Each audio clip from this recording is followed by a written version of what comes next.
Right, I'm here for another episode of Thorinquiry, and this one is going to be with Drutang, who is, I mean, I'm not sure how he would describe himself now. I would say like an independent researcher. He's someone who his work would be categorized as within the conspiratorial domain.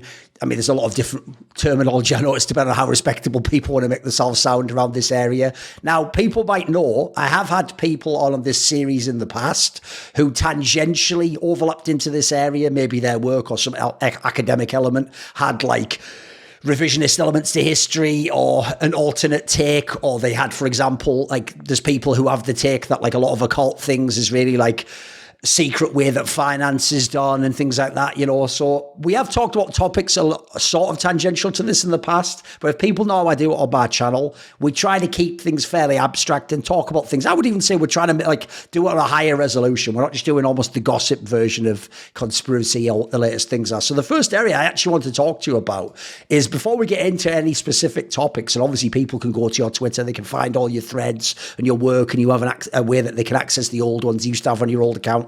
So they can see all the specifics there and get all the up-to-date things, because you have a very topical Twitter, I would say. But I wanted to actually initially just talk about almost the social impact on you and other people of these topics. Because the first topic, I'm thinking of this from my, this is my side channel, which is a very eclectic set of tastes. So there might be people here who, in the past, they're coming to hear about what comic books are good, or like what my thoughts on basketball or MMA are. So these people might have never looked into any of these topics at all. So one question I would have, because I think this is something that someone who's a bit of a normie might be concerned about, is if you look into these areas and you find anything that has like truth behind it, or it has an impact on your life or influences you more than just being a wacky idea, how do you investigate these things? I'll use their verbiage, without going crazy, Drutang.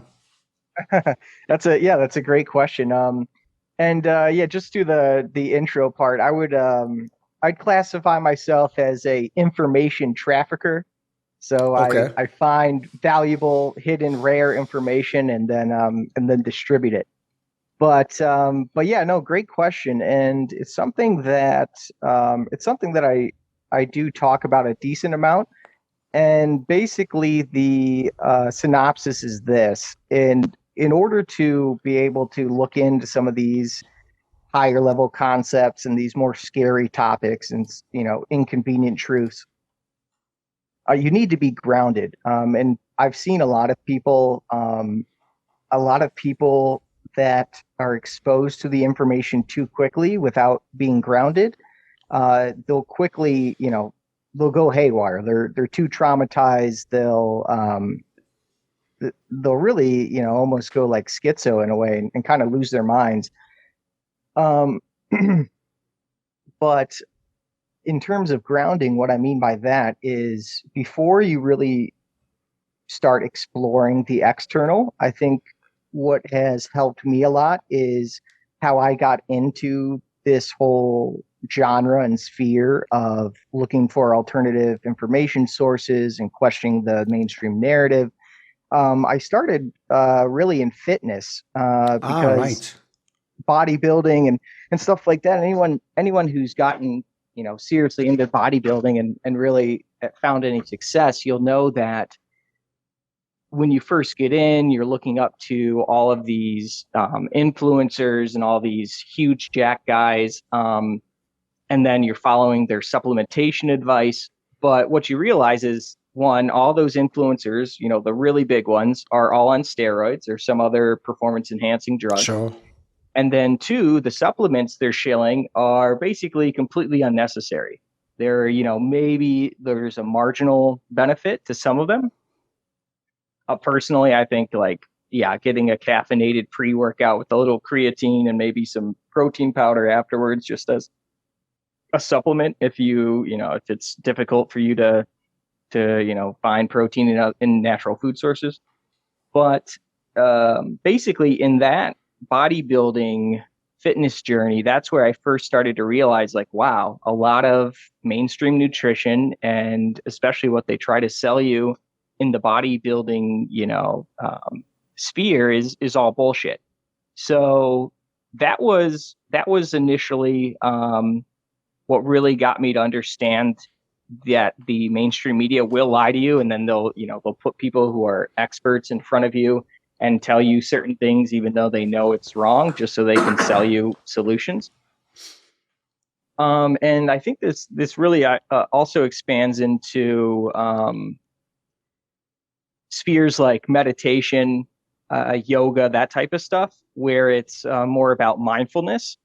And I credit that with another advantage I had was, again, my early introduction into this kind of sphere was due to Joe Dispenza's work, which I'm sure some people will be familiar with, but if not, I'd highly recommend looking into his book, Becoming Supernatural, if you wanted to get a really good view on the human body.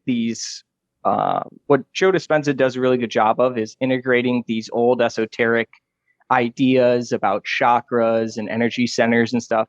And then he relates it to your actual physical organs, how different chakras align with different glands and part of the body. And anyways, finding out about that type of stuff and learning meditation and mindfulness and how to clear your mind and control your emotions, that will help you a lot when you get exposed to some of these higher level concepts that can be scary and traumatizing.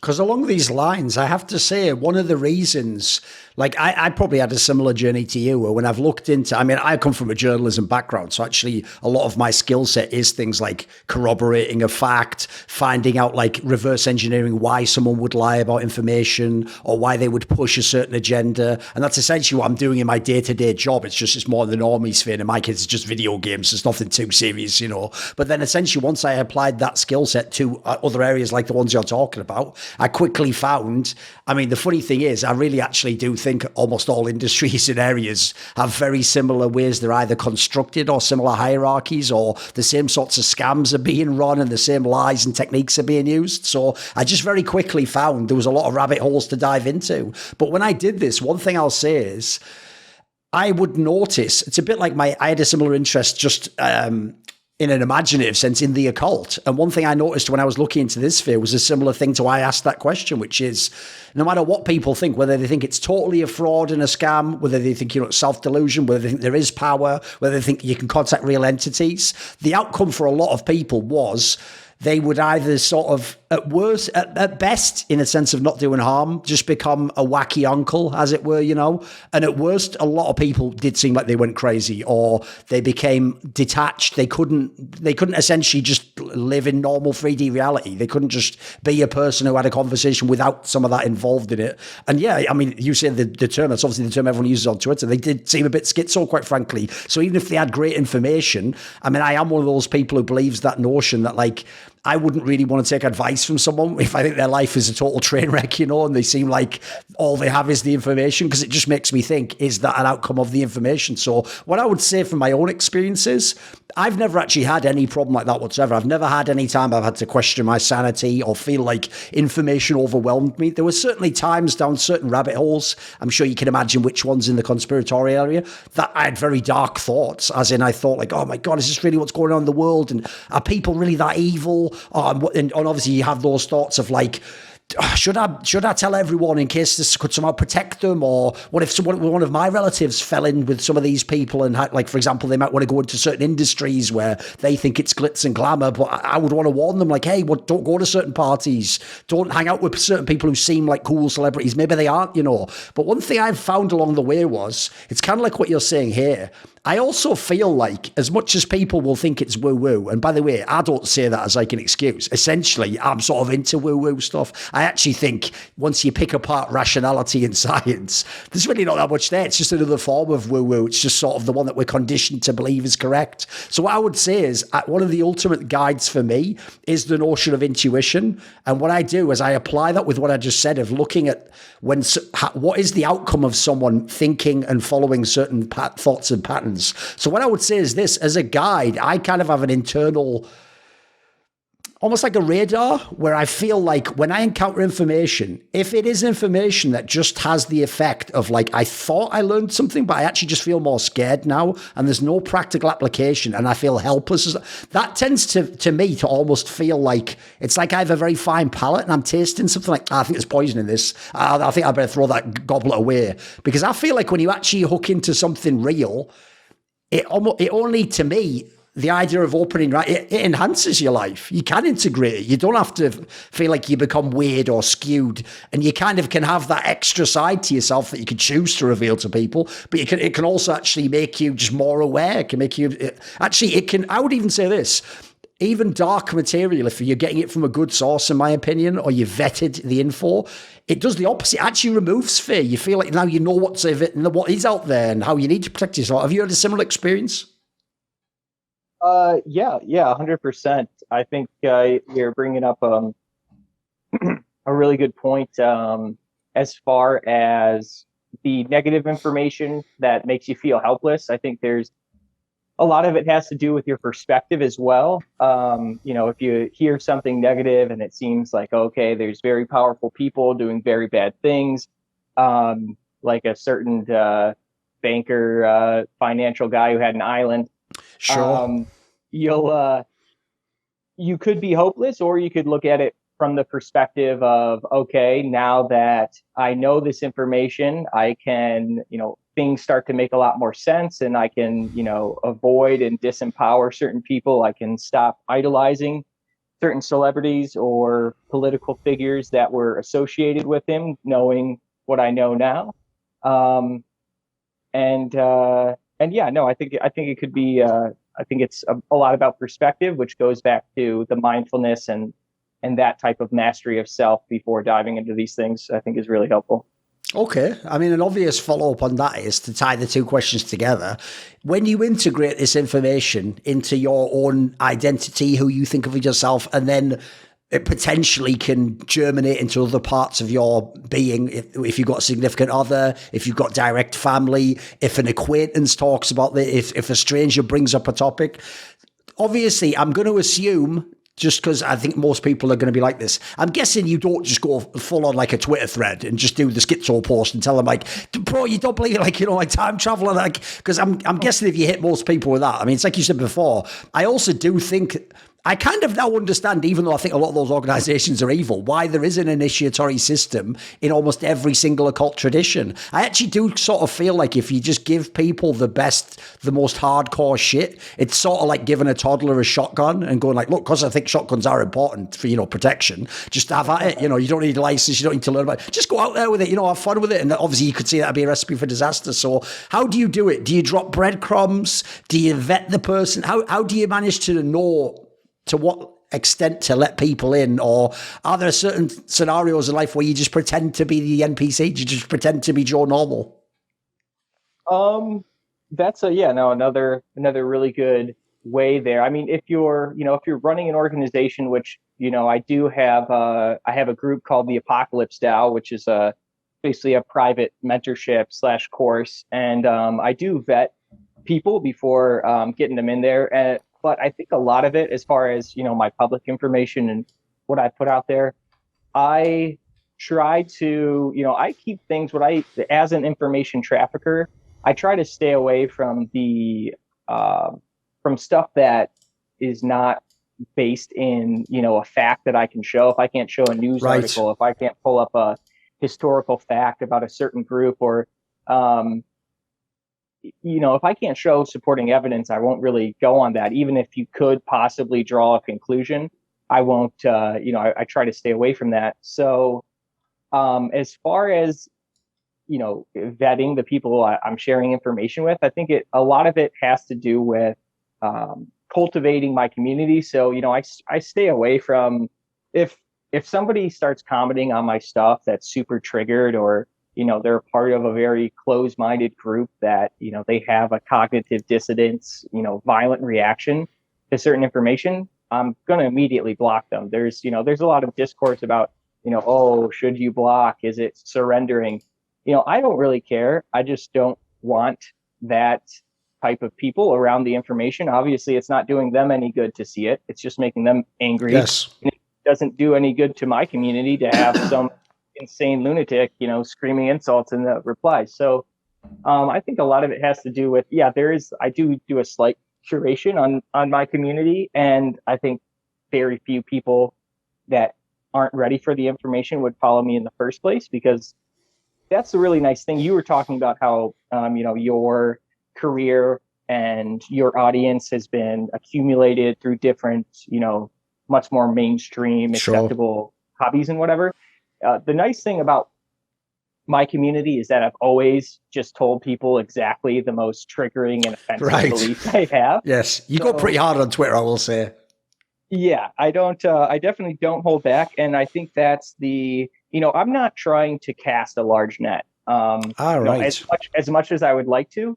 I am, I'm looking for people that are ready. There's the saying, when the student is ready, the teacher will appear. And I think that has high relevance as far as the way that I approach, who to give the information to. I definitely don't, I'm not trying to bring in, the average Joe.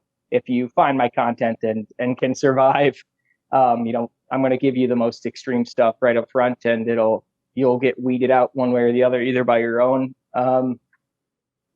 choice, or if you get triggered, I'll just block you. So okay. And what about, obviously, look, to the extent you can abstractly be comfortable talking about, what about in like your personal life off the internet? If you're out and about, or a friend says something, or a family member, I mean, I'll just say outright, I don't even consider it lying. Like I actually don't lie in life at all, by the way. I actually do live by that code. I never will lie. But essentially I will just tell people either I don't want to talk about this topic, or I'll drop the tiniest breadcrumb. And if I see they don't take it or they don't get it, then I know it's not really worth going down that alley. And we're all allowed to choose what we talk about. So what do you do in your closer circles or your real life? Oh yeah, that's another great it's another great question, and a very important aspect. Getting into these spheres and starting to know this information. And it's also another important aspect of not looking like a complete schizo to everyone. Yep. So in my personal life, I would say, definitely not, beyond my Twitter, which, luckily I don't have a huge amount of, people from my normal life following me on Twitter, although some have straggled in, and it's somewhat unfortunate. But yeah, I try to keep it in real life. I'll try and meet people where they're at. So like you were saying, I'll test them out a little bit, and see. I'm not going to directly start talking about things we disagree with. I've got a lot of cool information on a lot of different stuff, and instead of just trying to suppress it all the time, I'll try and find something that they might be interested in already, and then or something that they support. And I'll bring up some fun fact about, whatever they happen to be into. Like this one guy, I know, I met him, a friend of a friend, and he was really into like gnome statues. He had like a bunch of gnome statues around the house. And I'm like, have you ever looked into the existence of pygmies? And he's like, oh, what's that? And, I kind of gave him the lore on these on this, what do they call it? The occult zoology, cryptozoology, I think is what it's called. Yeah. When you look into, strange, different types of creatures that supposedly don't exist.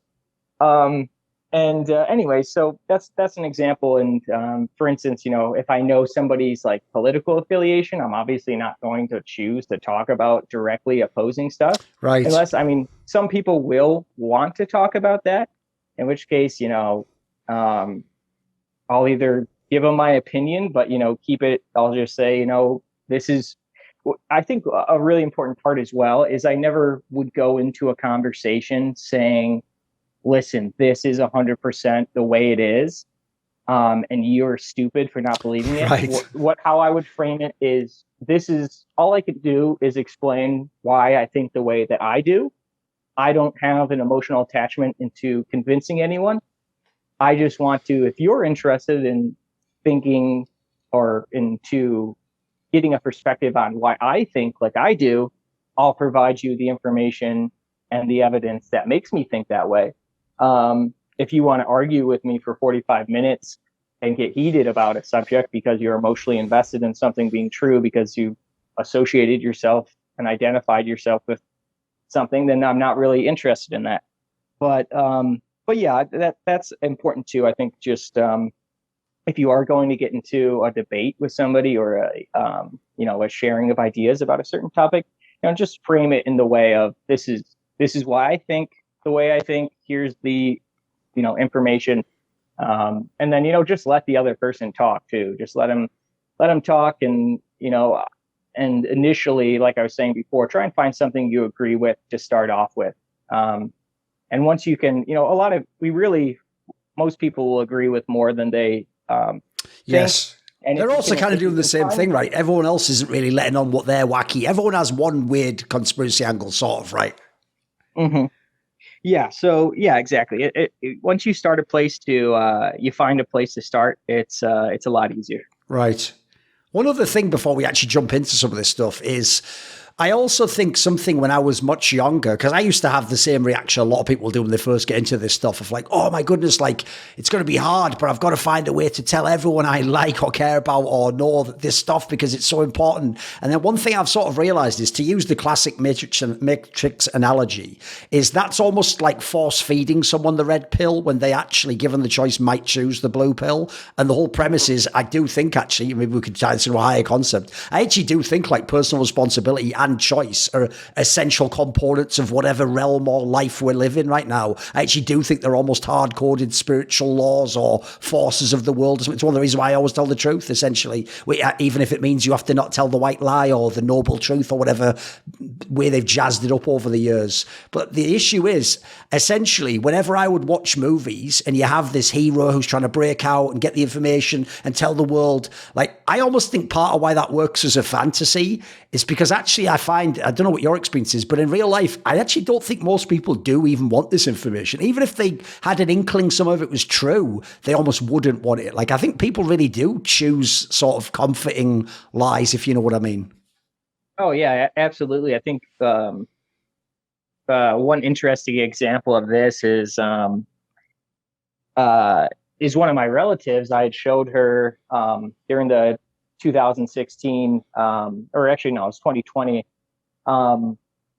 There's a video where he's touching children seemingly inappropriately during various congressional photo ops. And anyways, I'm like, yeah, here, look at this. And so she looked at it and she's definitely left leaning, but she at least integrated that and was able to accept that, and definitely doesn't support because of that. But she told me a funny story about some of her friends who she tried to, do the same thing for. Right. And they literally just told her, no, I can't look. Stop it. Don't show me this. So they couldn't, even though she was coming from their own side and agreed on basically 100% of their own beliefs and knew that she wouldn't, she doesn't oppose them in any way. Even just suggesting that they look at the evidence, they choose not to. And yeah, no, I think you're right. There is, you have to be ready, which is what I was talking about before. And you're right. The inclination early on learning some of the stuff is, oh my God, I got to tell everybody. It's just like, it's a fantasy and won't get you very far. Although some people will use that as an excuse to, not try to learn as much as possible and present the information to anyone. And I think that's also the wrong approach. Although I will say, that's just because being an information trafficker is what I do for a living. So there is a payout for me, right? Which does make it worth it. But for a normal person, probably just best to completely ignore the news, to be honest. Right.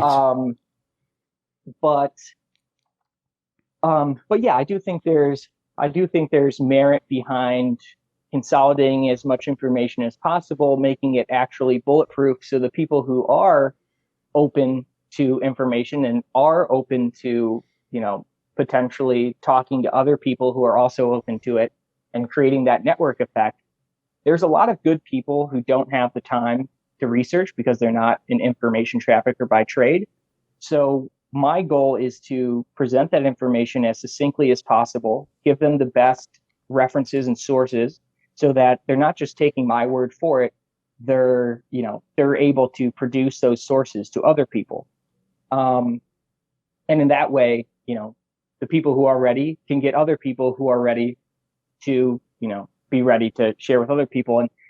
And yeah, so I do think there's merit in that regard. There are a lot of people who are ready and looking for information. So there is some reason to consolidate and research and prepare yourself to share.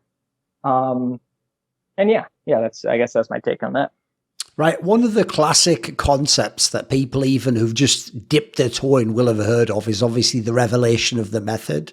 So I want to get your take on this. Like, is it that, look, here's another area I've noticed is a trap. If you're someone like me who's not trying to just be mask off and just trying to say as extreme completely 100% everything is people do that classic semantic trap of like, but who is they? Name the names. Like, I'm intentionally saying they on purpose. I'm doing it to protect myself here. So when I say do they air quotes or air quotes us an explanation? Do you think this is what it is? Is there almost like a humiliation element to why they might reveal things publicly, where it's sort of almost like to make you feel even more helpless, that I'm sort of telling you while I'm doing it to you, like kind of like a toxic relationship? Are they do they have to signal to each other? What do you think this sort of thing is?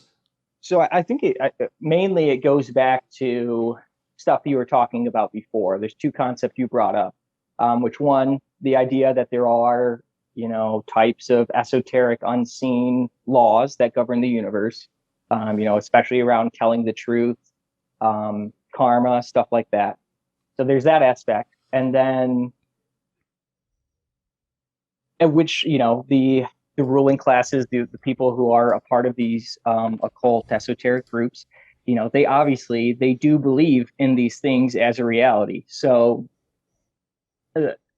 behind the main concept of what you're talking about, whether you call it predictive programming, revelation of the method, the main concept there is if they, are telling you exactly what they're doing as they're doing it, then they don't accumulate any negative karma from that. So, and in Kabbalah and Kabbalistic circles and Hermetic circles, which, there's a lot of overlap, they talk about dodging the pendulum. So they'll push the pendulum in one direction, and then by telling you the truth, they dodge the pendulum. So they miss the backswing of the karma of the things they want to do. So that's one aspect to it. And then the other aspect is very simply, when you present a situation to a population over and over again, even if it's a scary situation, when it does happen in real life, people they don't have the same panicked reaction because they've had time to get over the initial trauma. They've had time to integrate it. And almost the thing about the subconscious mind is it doesn't really understand the difference between something that's fake and presented to you on TV and something that's real. On some animalistic level, it's just experiencing patterns. So when a pattern is brought up to it again in real life, the reaction becomes predictable. And that's why they call it predictive programming. So for instance, when the CDC secretly funded millions of dollars to write this movie, Contagion, that came out, I believe, in 2011, there were certain aspects of that movie that prepared the population for exactly what happened. Whether or not you think they had good intentions to get the population ready to do these healthy protocols. There's even a plausible deniability element. Yeah, sure. Yeah. And they use another aspect of this is they actually use that movie, the fear generated by that movie Contagion, which was star-studded, by the way. I believe Matt Damon starred in it, and had a bunch of other big Hollywood stars. So another aspect to that was that they actually used that movie and the fear generated by that movie in Congress to get Congress to allocate more funds to the CDC, which gave them enough money and power to do what they effectively did over the last few years. Before that, the agency really wasn't powerful enough or funded enough to accomplish some of the things that they were able to do. Again, whether or not you think that was for good intentions or not. Sure. But that's just an example of how this idea of predictive programming works. One other thing I just want to say for the other title to this concept, which is revelation of the method, where that comes from is a magician, when a magician is performing his magic tricks, whether it be Houdini or whatever, what's the guy, Chris Angel? Sure. When they're performing their magic tricks, they're either using distraction or they're getting your attention, to somewhere else while they perform the trick. And because of that deficiency in attention to other things, they can, seemingly do the impossible. And that's where the idea of the revelation of the method, it's magic. It seems unexplainable until the magician reveals his method to you. Then once he reveals your method, then you're like, okay, that's, I can see exactly how he did this. There's no mystery here. And that's where that term revelation of the method comes from. Yes, I will just say for people who are listening, the first part he was talking about with almost the idea of like a karmic payback or a backlash for doing something is the notion, again, this is posited as some sort of spiritual law, that if you sort of tell someone like, I'm going to do this to you in this way, this is what's going to happen, that in some sense, even if they might think it's being presented as fiction, their subconscious mind accepts that like they're going to go along with it, and therefore it's not the same as someone like forcibly doing something to you, which presumably here would have a karmic backlash because you've sort of violated their own will. So it's kind of like a nuanced concept for people to understand. I would say, to tie this into another question, one of the other things, and obviously this is maybe where we'll have a demarcation point, we'll find out. It depends how much you think the world is just as it appears. It's a bunch of meat sacks walking around on a planet that are just, humans, and the mind's like their fucking operating system of a computer or whatever. The model that everyone has in the modern day who are normies. If someone thinks that way, essentially, materialism. If they think it's a nuts and bolts world, they're going to think it's just something like what you're saying. It's like you just program the mind and do something. Is there any component you acknowledge or consider of the idea that in some way, in programming this information into us, they're also getting us to co-create that reality? Like maybe it could be a collective unconscious idea, or maybe if you actually are someone who thinks like your perception is drawn from your own internal reality. Do you think there's any element of that where essentially like you can convince a populace that a threat exists that doesn't, if you steer them in a certain way and suddenly there will be, or that will manifest as a reality? Do you go down that route? Oh, yeah, 100%. I mean, that's just, there's two aspects of what you just said. Firstly, the idea that, all these concepts that we talk about in the conspiracy, occult, esoteric sphere, that have to do with these higher karmic laws or whatever, just like anything else, there's a physical aspect that, okay, you're doing this to program the population so that they will, using, propaganda to get them to act in a predictable manner later, which is, 100% physical. It seems explainable. And then, but you also have this esoteric, karma, Kabbalah content, or portion of it. In terms of that, I think it's important to remember, especially, you being from England, I've been doing a lot of research recently into some of these magicians, some of these legit who believe they're doing actual occult rituals. Sure. Authors like Alan Moore, comic book author, who wrote The Watchmen, V for Vendetta, and a few others. He literally says, "I'm a chaos magician, and all art is magic because," and these are his words, "because it affects the mass subconsciousness. It affects the mass consciousness. Therefore, it influences the way people act." The stories, this isn't a direct Plato quote. He does talk about this, but it's not in this succinct way, where there's this quote where he's like, the people who tell the stories in a civilization control it. Right. And he does talk about in some of his utopian works, he talks about why it's important to what stories you tell the children of your civilization. Because what stories you tell, a young mind will basically fill in all these different archetypes. It fills in what they think of as a hero, what they think of as a villain, what they think of as a noble act. If they think that, doing bad things for the good of all is, either justifiable or not.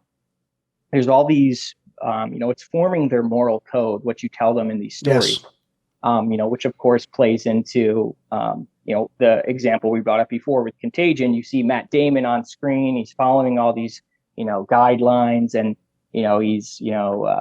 he's the good guy because he's following all these guidelines. So teach people, follow the guidelines. They're good. They're for your own safety. So there's that aspect. And I guess to go back to my original point, the scientists, say Isaac Newton, not only was he, the father of these modern laws of physics, the Newton's laws that, basically make up, what he discovered gravity, supposedly. Yeah. All these super important things, which he did come up, through science, physically applicable. He was also an extreme occultist. He spent a lot of his time after he came up with all those laws. He spent the rest of his life reading the Bible to try and figure out when the apocalypse would be, among other esoteric topics to research. He also was busy killing people that would counterfeit coins in England, which is another fun side topic on Newton. But yeah, he was heavy into the esoteric spheres. And by the way, he said the apocalypse is 2060, I think is when he dated it. But yeah, so back in the day, there wasn't any distinction between physical sciences, that we can experience in a quantum reality and experience with our five senses. There's no difference between that and these occult, unseeable, unprovable concepts. They, alchemists, which is what, we used to call scientists, saw those two things as combined and being the same thing. And a lot of their ideas, take for instance, Nikola Tesla, he was heavy into Eastern philosophy. So concepts of Buddhism and Hinduism. Specifically, he talked about the idea that there's a mass subconsciousness of which he drew all of his ideas and inspiration from, which is referred to in those Eastern philosophies as the Akashic records. Right. So he actually integrated that concept, this occult religious concept, into the way that he operated his science. And as a result, he revolutionized the world. AC power he invented, radio, remote control, which they attributed, a lot of his inventions were stolen and attributed to other people. But if you really look into him, he completely changed the world to the way that, and this is going into, maybe some more unprovable things, but those are just the inventions I listed are just the ones that we know about and talk about. But after Nikola Tesla died, he stopped getting funding after he tried to create a wireless energy distribution system, because it would obviously interfere with oil monopolies, which the people, JP Morgan, that he was getting his funding from, were heavily invested in. He lost all funding, and he wasn't able to invent anything or produce anything after that. But he did claim to have developed what he was calling a death ray during World War I, and he was shopping it around with different governments, saying, "Hey, if you want to end this war, you could build this death ray, and then you could incentivize people to stop fighting." After he died, the FBI, and this is, you can look up these FBI documents online, the FBI sent agents to his hotel room at the New Yorker Hotel on floor 33. They sent people over to take all of his documents, and they actually gave it to Donald Trump's uncle, Dr. John Trump, who was an MIT professor. He was big in X-rays. And they gave it to him to look through to see if they could find, if there was any further inventions that they could use. And of course, they said they didn't, quote unquote, but we'll never know because there's still, we never saw those documents. Sure. What's interesting, just recently on June 12th, Dr. Stephen Greer, who is the leader of this disclosure project, which is basically he gathers whistleblowers from black budget classified government projects that are so classified the president can't even get read into them. Basically, they're compartmentalized within the Air Force and the CIA. 9 days before JFK died, he actually requested information from these organizations. So it's been a problem since at least that long ago. And anyways, one of the whistleblowers talks about he was a contractor for Raytheon, I believe, in Antarctica. And he says one of their Antarctica installations, which is supposed to just be a purely observation, scientific, inert facility, he says he saw it being used as a earthquake weapon, where basically it's sitting on top of these huge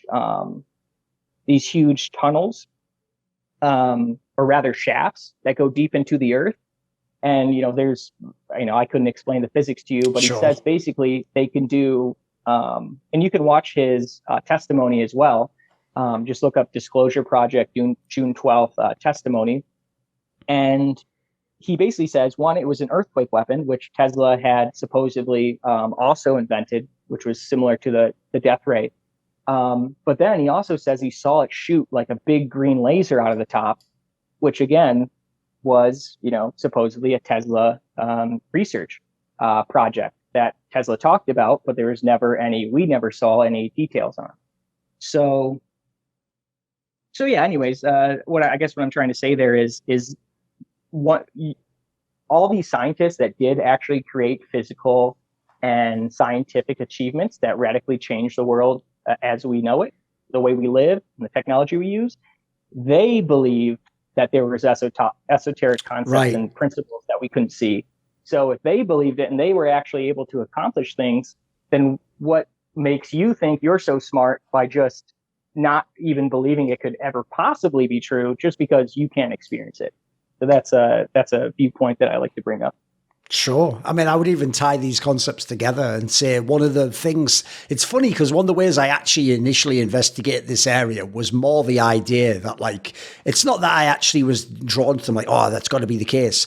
In England especially, we have like a tradition where, at least in the past, you're sort of allowed to be eccentric. It's almost like, I wouldn't necessarily say like celebrated. It's more like it's tolerated in England. Like you're allowed to be the guy who thinks there's like other types of life forms, or there's a civilization on the moon, or like you were alluded to earlier. David Icke archetype. Yeah, dude, essentially he was just a figure of at worst mockery, or people just thought, oh, maybe he's got some info, but he's just a bit weird or whatever. Yeah, it wasn't considered something outrageous. Like essentially, if I'd have told someone back in the year 2000, oh, he'll just be like, they'll remove things off the internet, or he won't be able to do this, or talk about any of the other famous people back then, people would think that, no way, come on, man, who takes that seriously or whatever. So actually, one thing I would tie into this is, one, I mainly just initially looked into these areas more like as a curiosity. In fact, I even used to think, I just want to hear the most out there theory, like who's got a really interesting, essentially what people do when they're normies and they say they like the schizo posts, they just want you to go as deep as possible into some crazy rabbit hole they're probably never going to look into, and hopefully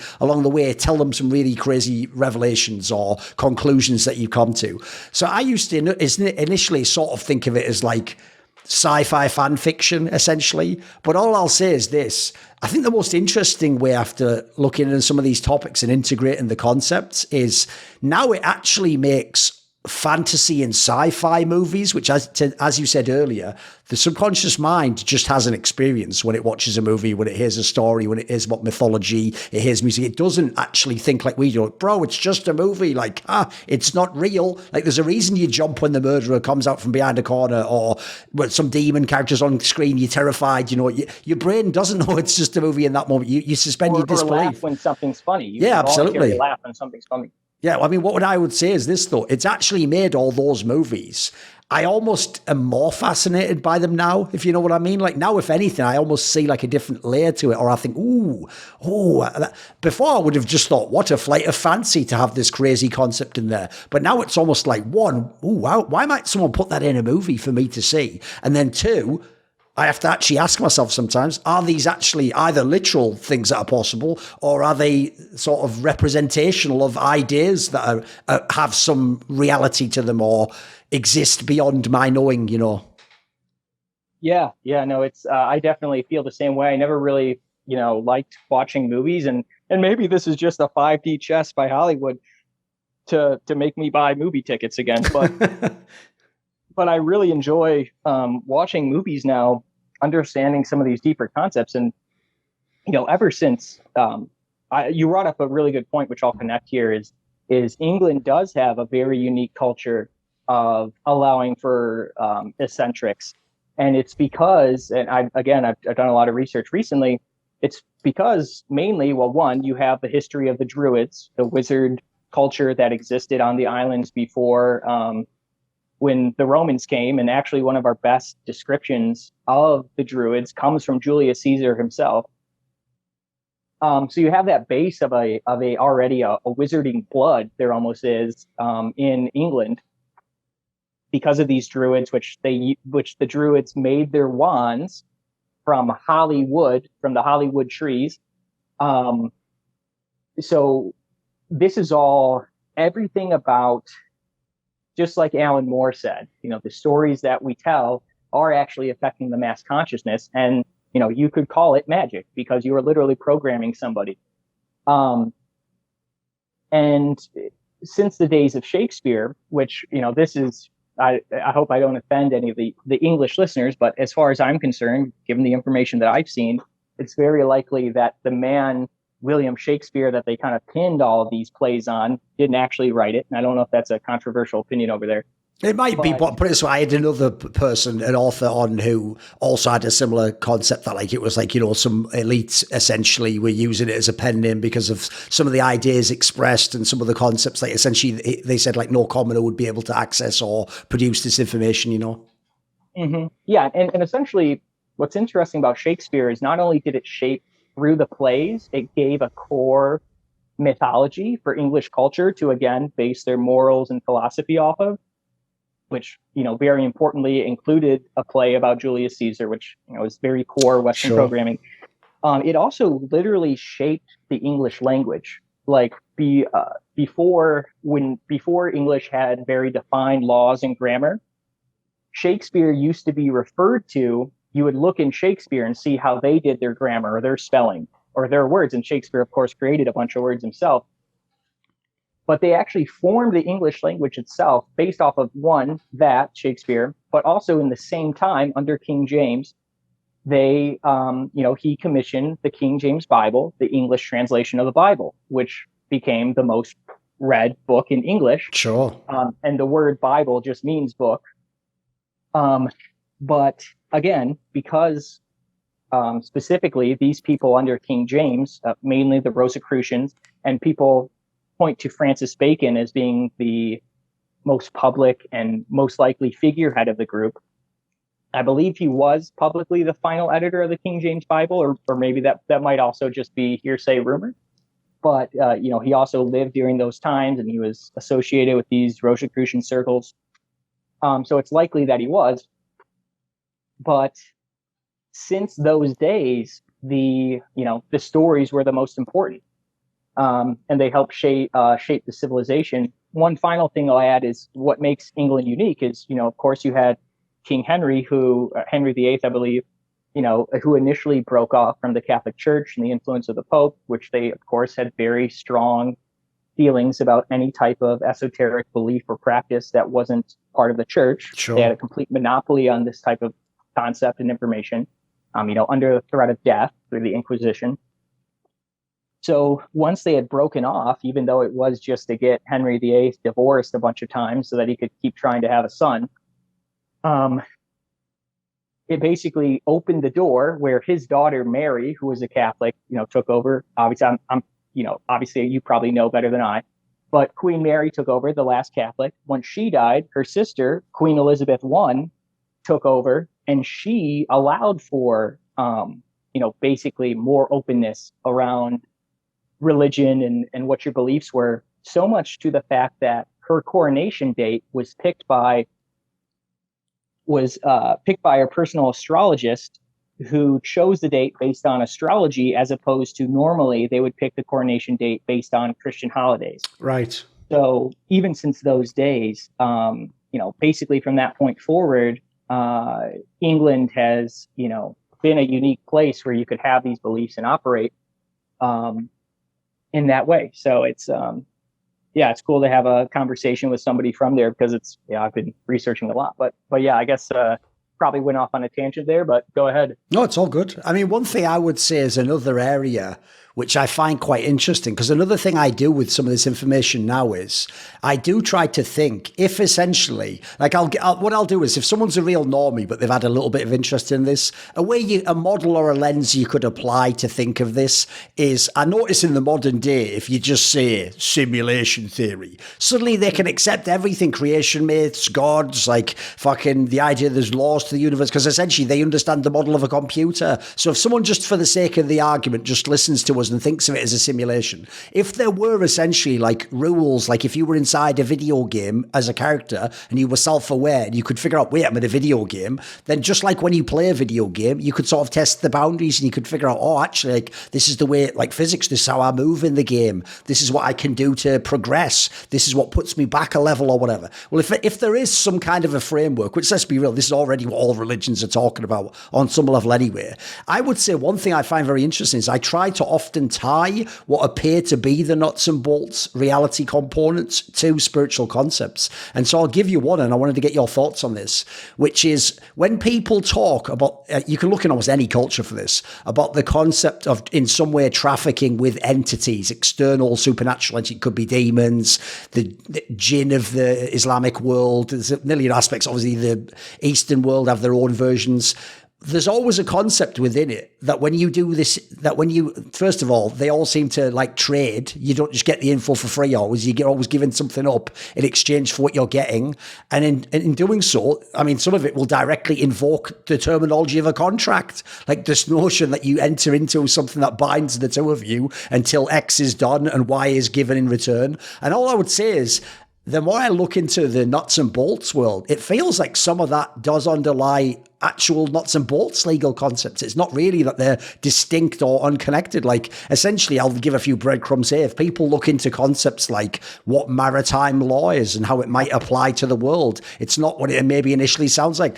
Even simple things like patents or the legal wording of what certain agencies do. Like, essentially, some of the conspiracies that are the famous ones, you might think, that's just nonsense, isn't it? But then when you actually look into how even those like bodies in the real world, groups of people, very carefully in legalese, not English language, legal English, phrase what they're doing, it almost does look, mate, like they're trying to avoid in real life being sued or pinned down or somehow violating some sort of almost like a rule of the operating system. Do you get what I'm talking about?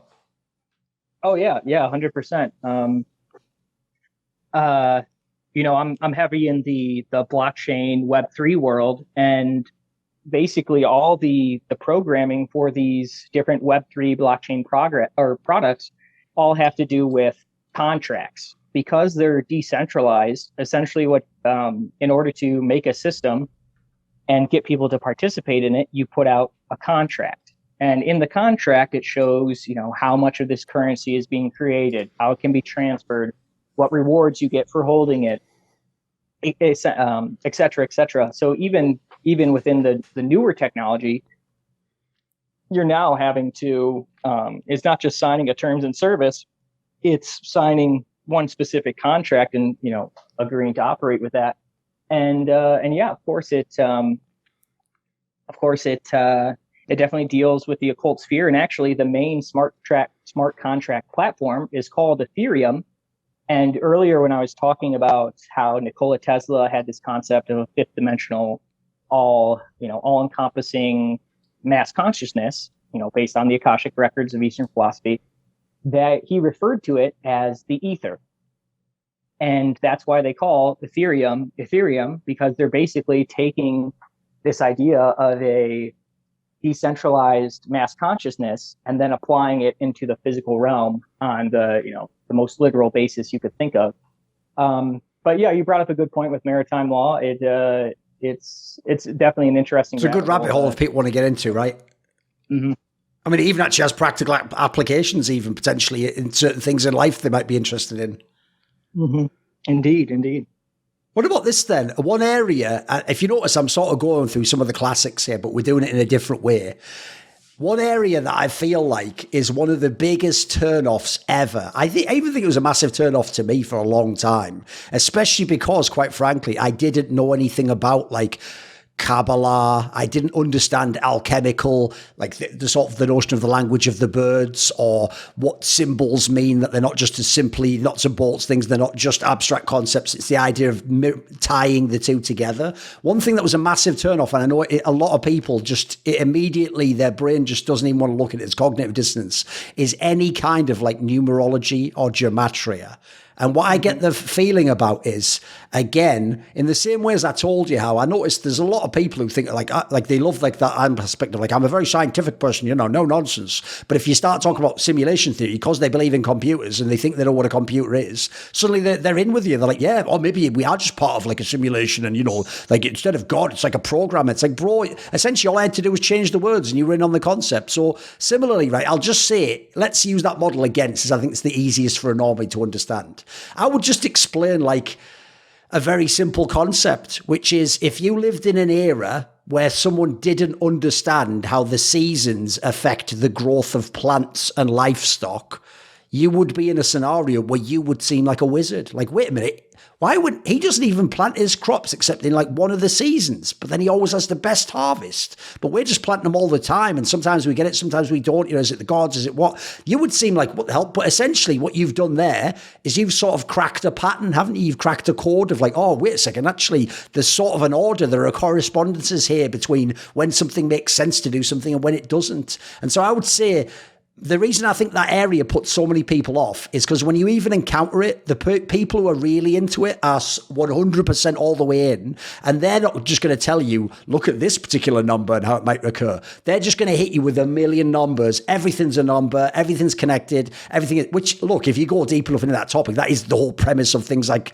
Kabbalistic gematria. But that's such a deep concept that if people don't know, people who are like Kabbalistic scholars, that takes decades to get into and go to that level. Like, they're not just doing that. They're not encountering a tweet thread, Drutang, and going, oh my God, I'm in. Like, I don't think anyone can immediately go straight in those areas. So what do you think on this particular aspect? Because to me, I do actually think as time goes by and I allow the idea to sort of seep in more, I certainly wouldn't claim to be an expert in the area, but I do notice it is more like there are patterns, there are codes, and at a very minimum, there are actors in the world who, even if I didn't believe in it, which I sort of think there is some efficacy, even if I didn't, they certainly seem to, and they certainly seem to prime what they do around these concepts, numbers, patterns, whether real or not, and certainly they appear to think that they're very real.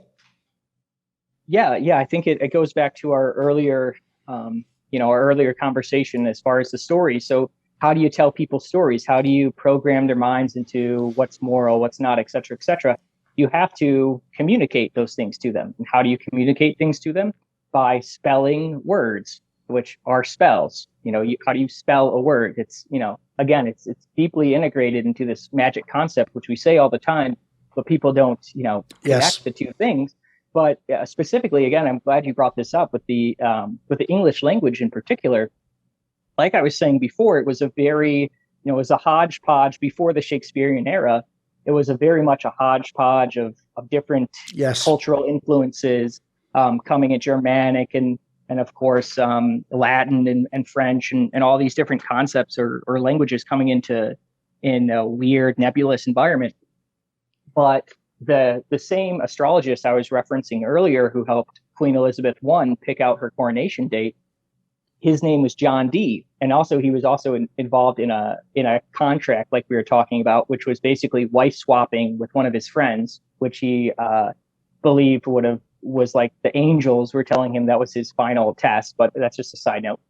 But another one of his biggest endeavors was creating a new language. which he called the language of the angels, or Enochian, the Enochian alphabet, which, there's different theories about how if he used gematria, and which I'm sure played a part, and how he formed this language. But he did this a generation before the Rosicrucians, Francis Bacon, under King James, created the solidification of modern English through the Bible, through the King James Bible, and through the Shakespearean works. So no doubt he had, as the esoteric forefather, no doubt his Anglican, or actually, what do they call? Angels. He was. It was a English, I think, is another way he referred to it. Right. So English itself, is based off of, which is now the most popular language, and it dominates the programming of the most powerful, successful civilizations on Earth, is all based off of all the sub-programming that's made this empire possible, this English-speaking world empire, which again was another huge goal of Francis Bacon. Everything goes back to how we created this language. And one of the major influences of it was this guy who thought he was talking to angels and then made English. But so that's one concept. And of course, spelling, like we said. And that applies deeper into the Alan Moore type stuff. What you write affects the consciousness. It's chaos magic. And of course, Hollywood, named after the type of wood they make the wands out of, the Druids of the English Isles. So yeah, the concept of the connection between letters and numbers and numerology and why it's important, it all goes back to that. The power that these letters have, and letters realistically, they're to do higher levels of math. When you get to physics, you need to integrate non-numerical symbols. You need variables. So you need to use A, B, C, X. You need to use these variables to even, get something like the Pythagorean theorem. You need non-numerical entities in mathematics in order to use it. And what controls the physical world is physics. That's how we predict how things happen in reality. So both letters and numbers are very important in the operating system of the simulation. I'm doing air quotes with my hands right now. So yeah, I think that's a very good way to approach people and like explain it to them. And then also just the fact that, one of the major influences of the English language was communicating with angels, although they did make him let his friend bang his wife, but that's besides the point. Sure. But yeah, that's definitely a good way to approach it. And I think on the numerology side, that's the way I would go about it. It's just, explaining the physics and how it connects to the letters and whatever, how that affects consciousness. Because we think in those letters. Our minds, our thoughts inside of our minds, we're still thinking in English. And yeah, so that's the most important and core concept of forming a civilization and a hive mind at that level. And that's why it's so important to influence that hive mind with certain archetypes and mythologies. And then you can apply those archetypes to your leaders and get people to follow their leaders, aka Iron Man. They're already prepared to think this guy's the savior of the world and will make all these advanced, he's super smart. Look at all these people can guess who that might be, but it's not a hard one. But again, you can take that breadcrumb yourself, people. You'll be able to figure it out if you think about it for 30 seconds. Spoiler: it flexes some of this imagery himself. Like some of these people, they don't hide it. Essentially, one thing I would say along the lines of what you were saying there, by the way, about the idea of like how language itself has like a programming effect or an influential effect, and how all these people who in theory did these things which are foundational to the rational materialist worldview and the idea that everything's just nuts and bolts, they all themselves, they're not just in it, they're all balls deep in the idea of this occult ideas. And crucially, as you're saying, they always present it like, if you look on Wikipedia, it's going to make it sound like Isaac Newton was like holding it together for the times of the day when he was writing calculus and all that stuff. But then, you know, he'd sort of go wild. I mean, I'm going to make a joke here. It's as though, you know, he smokes a bit too much weed at night and then he goes wild on this occult shit. But that's totally unconnected. Don't worry about it. You know, pay no attention to the man behind the curtain. And that didn't affect him anyway. Whereas actually, as you're saying, if you actually look at these people and the seriousness they take all these topics with, and especially what they actually say about their work, they'll actually tell you it's the other way around. Like, actually, it was the occult and spiritual stuff that was foundational to either where they got their ideas from or why they formulated it that way, or even what their ends were, as you're saying, with the ideas of a certain type of an empire or the idea of what language might do. I'd even throw this out there, that the reason I find this so interesting is you get people who almost stumble upon this information from totally unrelated avenues. Like, if people know the very famous beat writer William Burroughs, obviously he's not a man of science, he's not someone who invents it, but obviously he wrote some very good fiction, right? One of his concepts that he actually quite seriously expressed was, to him, he thought language, remember he was someone whose native tongue was English, he thought of language as a kind of mind virus he thought of from outer space. But if you just take outer space to mean, you know, external to himself, that essentially, in a way, is sort of what the people you're talking about are saying. It's the idea of, you know, this is the language of the angels, and if you think and speak in this way, it will maybe change who the type of person you are, your interaction with your conception of the world. Like, I think people really, it's been undersold to them, but people really almost ignore or think of it just as a flight of fancy when these otherwise brilliant people have this weird side to themselves, which actually, to me, like I say, seems foundational. It seems essential to their work.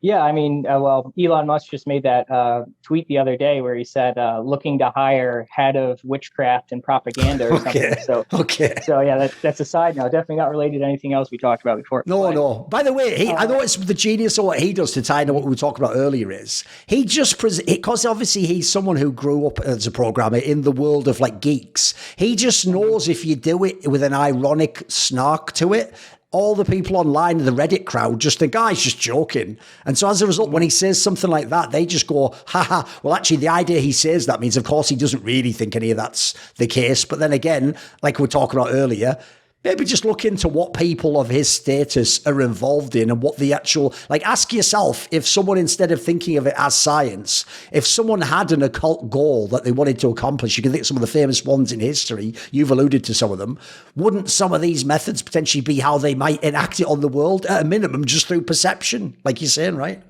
Exactly, yeah. Another example of this is Marvel Jack Parsons, who was a student of Aleister Crowley, which I'm sure in England is a lot more people over there know about him than over here. Don't need to give him an introduction, but of course, a famous occultist. Jack Parsons, who his first name is Marvel, gets deeper into the Marvel. Interesting enough in itself, yeah. Suggestive. But, he was a occultist. He did one famous ritual called the Babylon Working in the Mojave Desert in 1946 with Scientology founder L. Ron Hubbard. He's referred to as the grandfather of NASA because of the advances he made in liquid rocket fuel and the founding of Jet Propulsion Labs, which JPL, it's still around to this day, and they do a lot of the contracting work for NASA, if not essentially being NASA. It's deeply tied, that you don't have to even look that far back to find, occultist, esoteric, technology founders. Yes. And one other thing about Musk I'll bring up is he's another British magician at the end of the day. He's a wizard of the crown is how I would refer to it, because of course, being born in South Africa and, his family being from Canada, he of course is actually a citizen of the Commonwealth and therefore under the crown. But yeah, no, I mean, I think in terms of these fusing of these two concepts of like esoteric occult sciences and physical sciences that we can see physical results of, they're really much closer than people think. And you don't even have to go as far back as Newton to see that. It's happening right in front of us right now. Yes. I'd also say, just as a breadcrumb, that's going to be one of the initial things, because essentially nearly all the FAQ questions around these topics, they're not actually questions. They're just people battling their own inner resistance / cognitive dissonance, that they don't want any of these things to be possible or conceivable. So one thing people will always immediately say is silly things like, well, then, surely like this intelligence agency would know about this. Well, surely, like police or governments would care about it. And it's like, yeah, but what if they knew about it already, and that was actually foundational to what those things are? Like, they wouldn't then investigate, they wouldn't expose, they wouldn't like tell you about it. In fact, essentially the notion is, if you actually really could think of the premise and hold it in your mind, they'd have to in some way be tied into this, spawned from it, working a role within it to some degree. So, okay, I want to shift to a few other little topics here. One I had, and this is going to be a bit abstract from what we were discussing before, it doesn't follow on as much, but I do want to put it out there, is because one thing that I can tie to what we were talking about is, I actually often drop this breadcrumb myself, that I do think most modern technology, which people just think of in this very childish, reductive way of like, oh, technology is when like man started with like, rocks, and then he was like making swords out of bronze, and then you have the horse and wagon, yada, yada, yada, here's like CERN. And you're like, what? And then when you actually look into those areas, obviously they all tie back in a bit like some of the figures we're talking about, to very esoteric ideas and end goals and agendas, etc. One thing I would say along those lines is, I have a very different perspective on what the internet is now than I used to. Like, I actually grew up in the era of the hackers and the programmers, when, the internet was about freedom of information, man, and everything's going to be on the internet, free to find for all of humanity's wisdom. And, it's just a thing that got out of control after like the military invented it, bro. And it's like, if you actually look into that again, I'll just drop breadcrumbs here without giving too much info. Obviously, what you'll find is, it doesn't really seem coincidental, let's just put it that way, that we all do have these devices, that we do have this particular thing connecting us wirelessly through the, if not the ether, some sort of the sky, or whatever people might think of, through wires, through electricity, through some force, connects all of us around the world in certain thoughts. To me, it's not really a surprise to me, mate, that it always degenerates into a kind of hellscape. And I always say to people, to me, the internet is an inverted domain. Like, there's a reason why, like, even the biggest entities in the world seem to use the internet to spread lies and to spread, I mean, it's a cursed word now, but the idea of misinformation or something, they intentionally deceive. They don't use it like they would have purported it in that utopian way of like, because of this, like, essentially it's like the sort of thing that certain big podcasters won years ago. Well, bro, the internet always remembers, it never forgets. Like, you can't lie on the internet. People can't show it. So actually, if anything, these tools seem more effective at deceiving the mind and all these things. So one thing I want to ask was, a lot of people now will be thinking through shows like Black Mirror and concepts like simulation theory, like, now there might be these entities, obviously AI is the term people would use now, but they have a very simplistic idea of it. There's these entities that, in some way I could be communicating with via that, or they could be shaping the way I'm thinking, or people could astroturf a place and make me think the popular, use group dynamics to think this is more true, or this is what people think. Well, one thing that's a famous concept that people don't tie to that, but I want to ask you about, is that premise, which people can just entertain as a sci-fi idea if they want, of what's called dead internet theory. The idea that, like, it looks like there's all these people on the internet, and there's all these people are going to watch this video now, it'll be thousands of views, and there'll be all these people make comments and people reply to stuff, but maybe some of them aren't even real. Maybe in life itself as a larger concept, there are NPCs for real. Maybe there are like sort of soulless beings, and to you or I, if we don't investigate, they seem like you or I, but maybe there's nothing going on there, or maybe they're like a sim in the game The Sims, and we're some sort of Neo that's in a matrix, and so we have some different. What do you think on this angle? Is it something that's part of your worldview?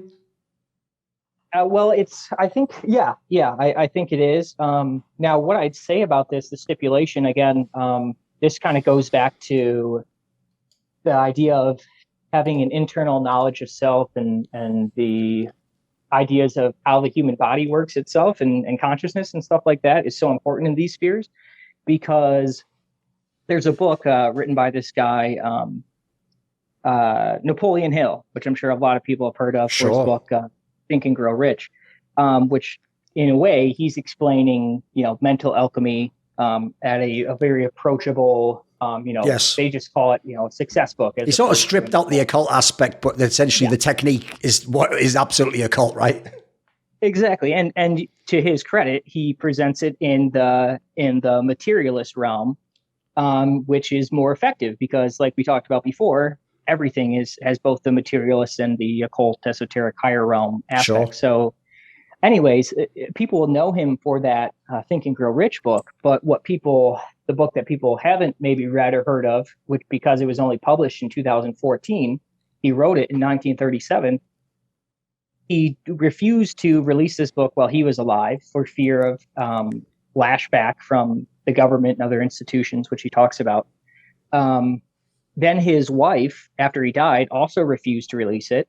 Then it was given to his niece, the manuscript. She refused to release it. And it was only after, I believe, I'm not sure if she's dead, but the manuscripts were handed over to this third-party Napoleon Hill Foundation. And they finally published it in 2014, and it's called Outwitting the Devil. In this book, he is having a conversation, I'm using air quotes again, conversation with the devil. And he's asking the devil how it manages to control the human population. And by the way, just in case people know, because they'll know this reference more, this book that you're talking about, which is quite popular now, as you're saying, because of the time period, essentially it's in the vein of the famous C.S. Lewis Screwtape Letters, if people know that work. Or, The Secret, which was another popular work. So in this book, though, he talks about, or rather, the devil tells him that there are, to go to your MPC point, he says that there are drifters. There are people who have completely given up their own right to self-determination by only focusing on their materialistic desires, so food, sex, power, these ego, lower level, lower vibration desires. And he says, because they're addicted to these things, it robs them of the energy and the opportunity to pursue and create in their own lives. So instead of creating, they're just drifting along with the tide. And, they do have the opportunity. You could deprogram yourself and start living a life of your own creation and making your own decisions and having your own beliefs. But at this point, your entire life and your entire community is based around these concepts. Right. So like we were talking about before, if acknowledging and integrating these concepts will be extremely detrimental and traumatizing for you if the later that you wait. Yes. And I think, and at that point, they will, like the Matrix, like they say in the Matrix, which itself was made by the same people, directed by the same brothers who directed V for Vendetta, the Alan Moore work, which you may see. Actually, yesterday, the hacking, the major hack attacks that went on yesterday of the U.S. government, there was a group, an anonymous group, that used the Guy Fawkes mask as a symbol to say, okay, we're a hacker group, and because of what you're doing to Russia, we're going to destroy your infrastructure. So, which is very similar to, if people haven't read V for Vendetta, it's about an anonymous leader that goes by one letter, V, or a Q. Oh, I'm sorry, V, it's V, who then leads a march on the Capitol. Again, remember, it's V, not Q. Basically as a revolt against a government who created a pandemic using a bioweapon to gain more authoritarian control. But anyway, ties into a lot of things we said earlier, the idea of, planting things in media, letting your subconscious experience it. As you say, essentially the parallels at a minimum would be very coincidental. And all I'll say is this, Drutang.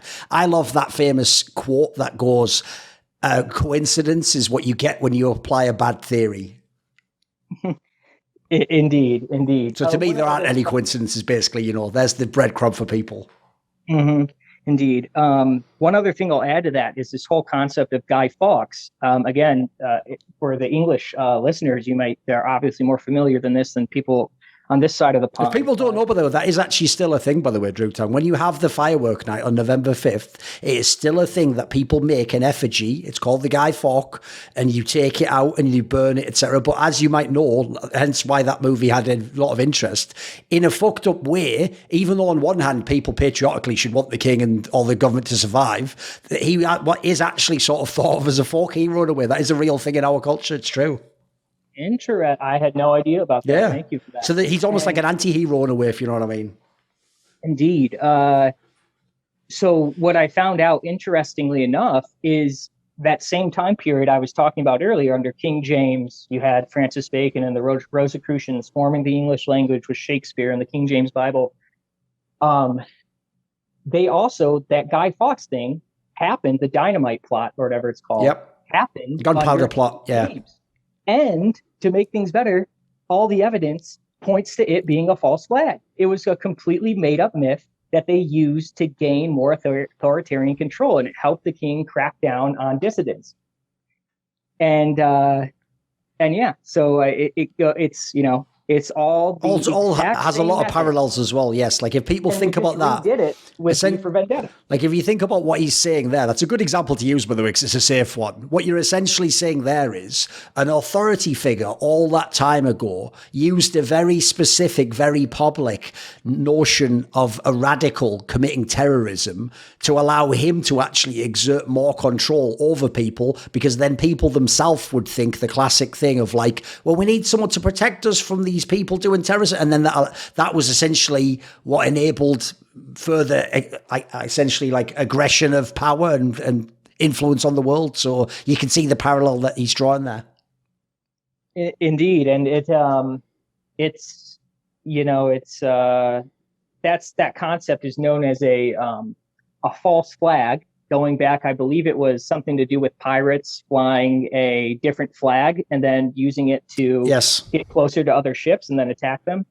Yes. And there's been historical examples of things like that being plotted. Operation Northwoods in the United States, under Kennedy, a plan the CIA put in front of him to create basically a Cuban terrorist attack in Miami in order to get the United States to want to go to war against Cuba. And yeah, of course, one popular example in Nazi Germany was the Reichstag fire, where there's... I mean, the joke there is people acknowledge that as a false flag because it's just about Nazi Germany, you know? Yeah, because it's the one government that is now so destroyed and demonized that people can actually conceptualize that a government would do something like that because they're the Nazis. And of course, in that, they made the Reichstag fire decrees afterwards, which helped crack down on dissident media in Germany and helped them gain more authoritarian control. So, and, they set fire to the government building, which is, it's the same Guy Fawkes archetype. Okay.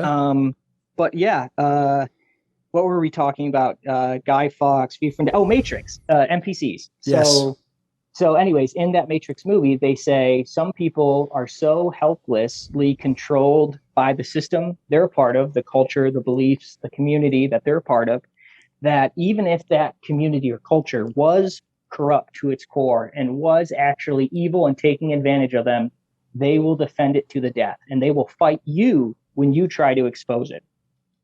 And yeah, I think it's extremely applicable. Yeah, it's good. Right, I have a few other little sort of rabbit holes I want to just poke into a bit just to see where you're at on this. One thing that is a classic sci-fi concept, and I would say is actually a pretty early on sort of wacky conspiratorial area that people can conceive of, and I think even if they don't believe it, they want to, because it's in a million movies as a mechanism. It's obviously the concept of time travel. Now, what's funny is if you ever actually go and read, because I know this might shock people, but people like, Alan Moore and the magicians that informed his work, they all actually had a lot of thoughts about what time might be, and, is it some kind of like hyperspace object and stuff. And a lot of them come to this conclusion, which you notice people try to use scientific language to prepare you for or give you predictive programming for, which is the notion that It's almost a determination notion that, you know, that past and present don't exist. It's just us sort of going through the experience of it ourselves that makes it seem like it exists, because we can only experience it forwards 1 second at a time, 1 day at a time, all that jazz, you know. And so one thing I would say is, in your conception, do you actually think there are things like, because I think this is just one of the more safer ones to talk about. I don't think it's that edgy. Do you think there are actually like time travel devices? Do you think it's some kind of a spiritual component, like some kind of an astral travel, or you can put your consciousness back in time, or things can be communicated to you through time, or maybe entities, external entities don't have the same rules binding where they are and they can travel around this object, wherever. Do you have, is that part of your worldview? Are you more materialist and ignore that? Where do you go on this one? I think it's pretty out there, so I will say that. Yeah. No, I mean, I think what's really interesting about the idea of time is like you were saying, and again, this goes back to our first topic, which is the knowledge of self, and this kind of having this core base of understanding the laws of the universe and you know, how the human body and mind works. There's a book called The Power of Now by Eckhart Tolle, I believe is how you say his name, which again is very popular. I think it was even on Oprah. But he talks about how a lot of our discomfort and anxiety comes from either obsessing about things in the past or worrying about possible things in the future. So that's the only reason that we experience anxiety. If we were to just focus and be grateful for the present moment and see it as a present, then you could, you know, you'll be centered and you'll be able to operate more efficiently and have a better life. Yes. And getting rid of that illusion of there, you know, about there being like a reason to materially react to either the past or the future. Again, of course, there's animalistic, physical scenarios where you should be afraid of something. But even in those instances, a lot of them, if they're not completely physical, you'll be better off if you remain calm and control your physical reaction to it. But regardless, that I think that viewpoint's real, or I integrate that. And then the concept of, you know, time not in that way that we just talked about, not being real, is also interesting. And there's, you know, of course, a saying, I don't know if it's in 1984, I'm pretty sure it is. It's, you know, whoever controls the past controls the future. Yes.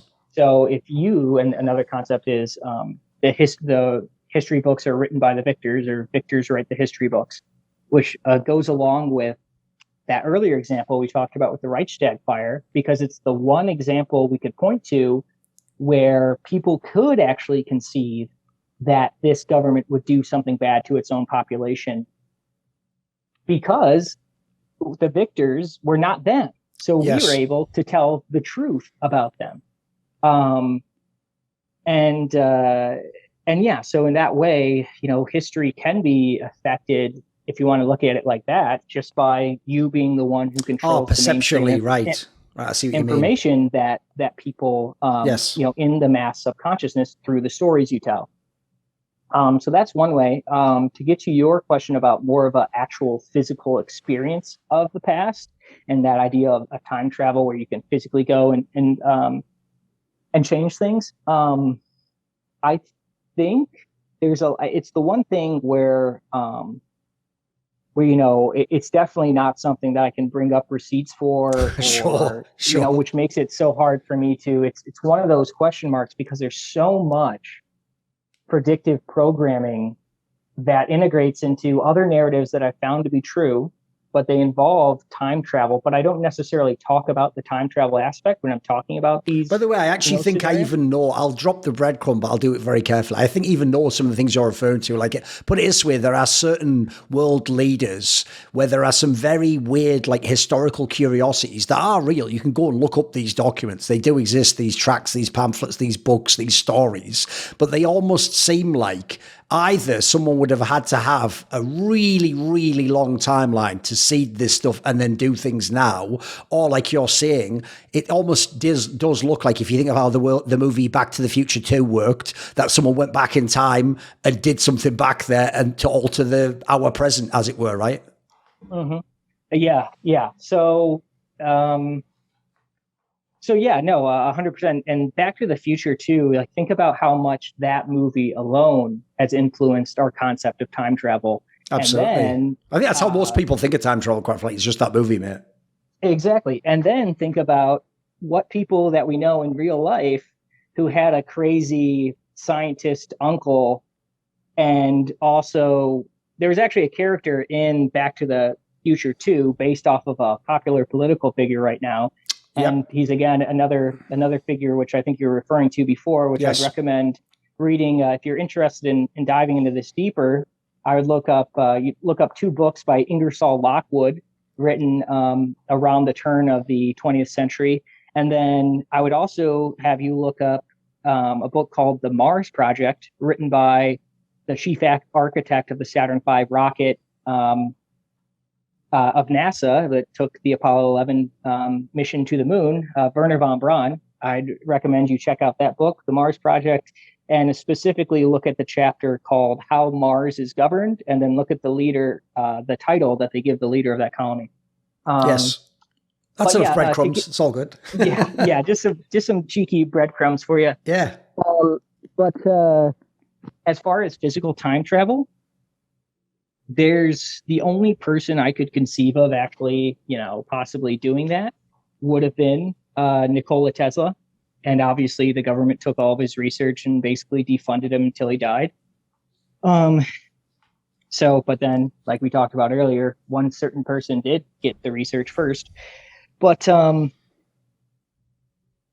yeah, so I would conceive that possibly Nikola Tesla could have had something like that. I'm trying to remember exactly, because there are some accounts around the internet that say, oh, Tesla walked into a bar and told someone he had just traveled through time, which is all hearsay. Right. There's Okay. an actual newspaper article about that, which kind of threw me off for a long time, because that's, finding an actual falsehood, misinformation thing like that you should definitely think harder about the topic at hand. But yeah, it is somewhat possible given his work and everything he accomplished. And then as far as the only other things I could point to as far as time travel would be the predictive programming. So like this is something I talk a lot in my threads, is that I believe that the Marvel comic book series then into movies has been a multi-generational propaganda campaign, which Stan Lee was actually a propagandist for the U.S. military during World War II. He literally, people talk about him being a veteran or whatever, but he was literally assigned to the propaganda unit. He was making media for the military. And Captain America, his creation, was initially used to sell war bonds in World War II, and the comics were used to demonize Hitler in the minds, to galvanize the public's reaction, and especially the youth's reaction to Nazi Germany. So anyways, Endgame, the final of 22 movies in the series, which, in the main series, if you watched any of the Marvel movies recently, they've kind of gone into this, I think they literally call it like stage 3 or something, or stage 2. Sure. This whole multiverse thing, which has no real like plot line anymore. It's just kind of like chaos. All the characters you cared about are dead or time traveled. It almost seems like they're muddying the waters a bit after the main plot that you're referring to, because obviously the plot you're referring to, I'll just say this, if people ask themselves what philosophical or spiritual concepts are being weighed up in that particular arc that ends with those Avenger movies, you might see that aligns with a lot of what is discussed about governance, or what should the world be, or how should the world be now, right?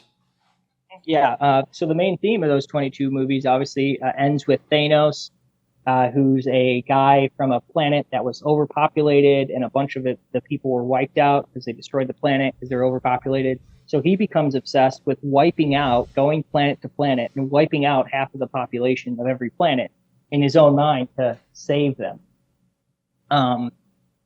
And what's really funny so I'll get to the time travel predictive programming really quickly.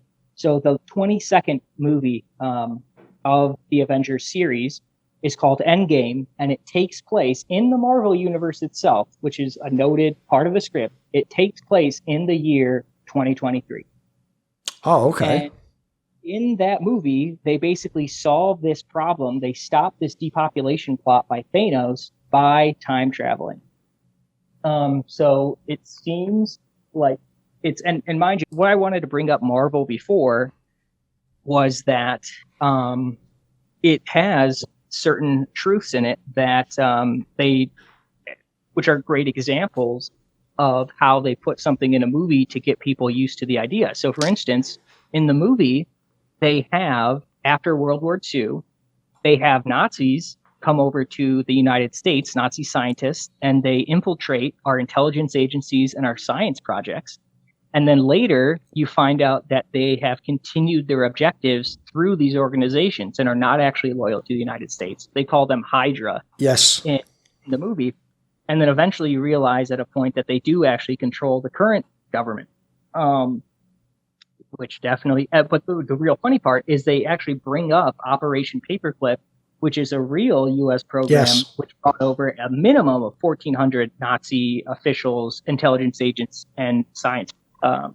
I'll just say on that, the breadcrumb for people to make it not too overt is that, again, you're always given this information with framing. So when you're told about that, like a lot of people know, like Werner von Braun came from obviously Germany, etc. But they always tell you it as though like, oh, what happened was we just brought them because they were brilliant scientists. But don't worry, their like worldview, philosophy and agendas just stopped at the door and they just became American citizens and just did great science. Like, don't worry about it, don't look into it. And then, as you're saying, the illusion is, what if essentially some of the things they did continued on certain ends they had before they were here, right?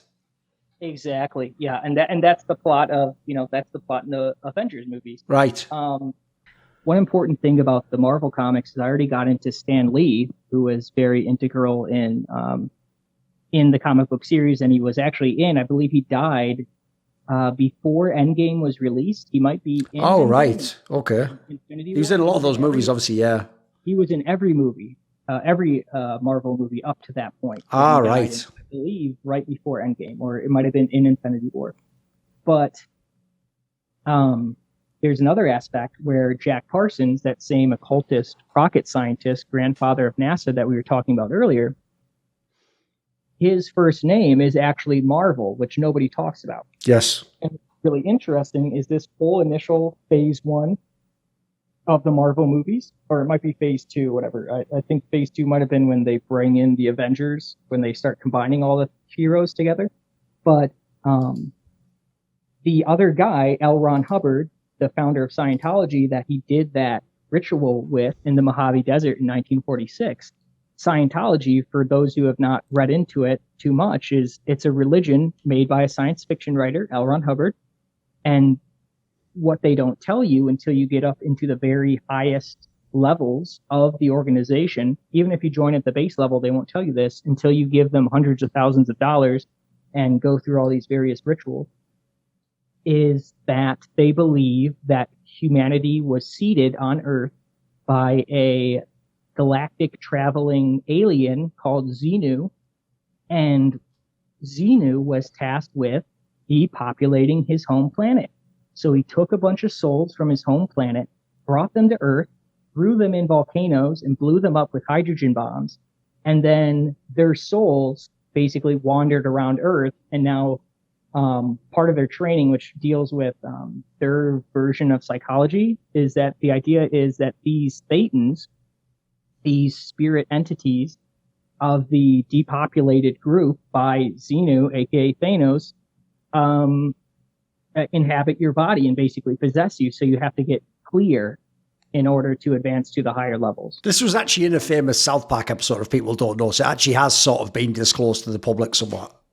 Yeah, I mean, you can read it on Wikipedia. Yeah, exactly. Yes. Keep it secret forever. No. But what people miss the connection there is literally the plot of the Marvel movies, named after Marvel Jack Parsons, the occultist, who had by the way, that ritual they did, the Babylon working, the goal was basically to incarnate a ruler for a new aeon they call the Moonchild. So all the Marvel movies are basically working to predictively program the people to get them to accept a certain type of transhumanist savior, which you can draw your own conclusions as Sure. to which character that might be. Yes. Which also check out the Mars Project and see who they have leading the Mars colony. And Werner von Braun was very close. The author of that book was very close friends with Jack Parsons. And he wrote that book 2 years after this ritual I'm talking about. This is getting a little bit too deep, but anyways, there's the breadcrumbs for people who are interested. You can check out my thread. But yeah, that's just another example. And what we're going to see very shortly is exactly what the ruling class has planned for us as far as alien disclosure. Obviously, I'm sure a lot of people have heard about the recent UFO encounters. There was a congressional investigation, the biggest one we've had since the 70s, into UFO materials this year. And there was this disclosure event on June 12th, which I highly recommend some people take a listen to because it's obviously very interesting. But yeah, we'll see exactly how things play out with alien disclosure, which is, something to look forward to. I would just say follow his Twitter if you want to see that sort of stuff, because that's very much the stuff that his current themes tie into and he often alludes to. Right. A question to pivot a little bit is, since you've alluded to meditation practices and the notion that you're open to certain, like, let's say, Eastern ideas of how they conceive of the body and the spirit and the connection between the two and external fields and these sorts of things, you don't have to go too deep or make it too crazy. It's up to you. But I would just ask, because this is one thing I would say opened my interest into some of these areas, is I have had psychedelic experiences where I perceive time very differently. I have essentially, I have to be careful how I say this, had scenarios where essentially I sensed a reality external to myself that is not normally how people perceive of the world. That's the best way I can say it without it sounding dodgy. Essentially, have you had experiences like this? Has any of this informed your work or your drive to look into these areas? Yeah, 100%. And what's really interesting about these psychedelic materials, like we're talking about, for instance, LSD, of course, was developed, in a science lab. There are obviously natural methods of psychedelics, mushrooms, ayahuasca, et cetera, et cetera. But LSD in particular was developed and then was used during government brainwashing programs in MK Ultra, where they would dose people without them knowing and then try and program them while they're in a susceptible state. And like you were saying, I as far as my own personal experiences as well, I have under those in those situations had eye-opening ideas and revelations. And I remember one of the first time I had one of these experiences was this realization. I was like, I thought to myself, if I was super rich, who would I talk to? What would my hobbies be? And I realized, I would only talk to other extremely wealthy people. So just from that realization alone, I started to draw certain conclusions. But what I will say about this as well, which kind of ties back to your question, is that psychedelic experiences can actually be produced naturally. You don't actually need to take a foreign substance in order to have psychedelic transcendental experiences. And you do it through breath work. And this is something that's described in depth in Dr. Joe Dispenza's book, Becoming Supernatural, which again, highly suggest people read into if they want to learn more about this stuff. I think it does a great job of covering everything at a much deeper level than stuff like The Secret or. Sure. Yeah. I mean, those are supposed to be like the airport book version of those topics, aren't they? Yeah. Exactly. And Dr. Joe Dispenza is, he is a traditionally trained professional who really ties in all these concepts into physically recordable phenomenon. So I'd highly recommend people look into that. But he talks about basically breath work stimulating the pineal gland and causing the pineal gland, what people refer to as the third eye. It has these hairline or hair width crystals that with the proper breath work, you can cause them to rub up against each other, which creates a piezoelectric effect, which is basically, it's the same concept that works in watch batteries, essentially. Right. And it creates energy that transmutes, I believe it's melatonin into DMT is his concept. I don't know if this is a medically approved, mainstream concept. This is just how he explained it. But I mean, it's not necessarily controversial to say that breath work creates, transcendental or psychedelic states, which I think is becoming more and more popular all the time. So yeah, I think those two things are aligned. There's definitely, there's a phrase by one of my favorite philosophers, I think he was English originally. Yeah, Alan Watts, who's an Anglican minister, I believe, originally, before diving into more Eastern philosophies. But he says, he talks about this concept of beware unearned knowledge, which I don't think he actually says that, but there are people who will take psychedelics that aren't in the proper state in order to deal with the type of revelations you have. And oftentimes they'll just get traumatized, and then they're just susceptible to whatever programming is presented to them, which is actually how the CIA and the government was using LSD in those MKUltra programs. They also were connected with the music scene in the 60s, the free love movement. I mean, it's the notion that they also make you very susceptible, like you're saying, they open you up to everything potentially, right? Exactly. And they were using that during those. They had, what is it called? I forget, there's a canyon in California. Laurel Canyon. Yeah. So exactly. They controlled a bunch of music people. And they were like, it was like their sons that were some of There's a lot of breadcrumbs for this topic, head musicians. And you can go look up literally some of the people look at the musicians that came from this area, and essentially if you look into each of their back histories, they aren't just a random person who decided to make music. Exactly. And what's applicable to modern day, and this is actually one of the first things that I was one of my main goals on Twitter, was to get these, because as much as some people take psychedelics and are awakened, which is what we were talking about, plenty more just take them and get even more brainwashed into the mainstream point of view. And that's, if you want to look at a great example in the electronic music scene, which of course is taking a lot of psychedelics, is who his symbol, now he's been canceled because it was exposed that he was a piece of shit who was grooming young girls, which I didn't know, but I knew he was malevolent because of the way that he was using his platform to push a political agenda. But his symbol is actually, his logo is actually taken from the cover of a book about persuasion and manipulation. Right. So it's a great example of how, psychedelics can be eye-opening in the right environment, but for people who have unearned knowledge or, are, given, open up to this new realm, but they're not prepared, they could just become more brainwashed, traumatized, schizophrenic, etc. And one more thing I'll add to that is, I didn't actually get to the Alan Watts quote, but Alan Watts says that psychedelics are it's like picking up a brick to knock on a door. But once the door is opened, you don't take the brick inside with you and keep banging on shit with it. So a lot of people who take psychedelics will make it into a lifestyle, and they'll just keep doing it over and over and over again and basically melt their brains. I've seen a few examples of this. You might have yourself, and I think the hippies of the 60s are a great, plenty of them. I think it worked pretty effectively on them, on some of them. And yeah, I think that was kind of what the CIA was aiming for. But yeah, they're a brick, they're a tool.